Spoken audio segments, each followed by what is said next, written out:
Next up on the list is Amazon FBA.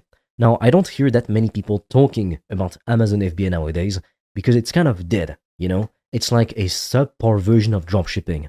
Because with Amazon FBA, you have to buy the inventory up front and then hope you get sales. But with dropshipping, at least you pay for the ads, but you don't have to pay for inventory up front.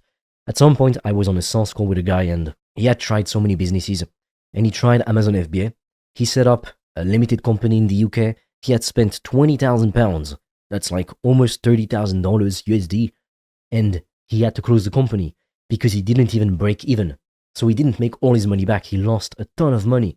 He had to close down the company. And when I heard his story, I was really heartbroken for him because the guy invested $20,000. Most people never invest $1 and then they fucking complain about being broke.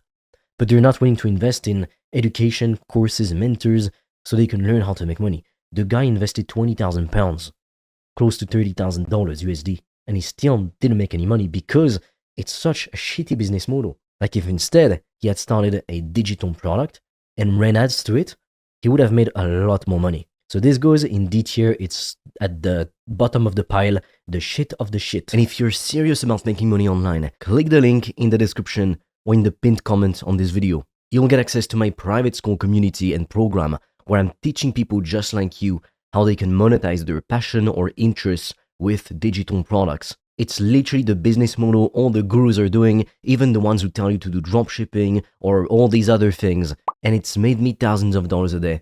And I am personally gonna show you everything step by step. So click the link in the description below and join today.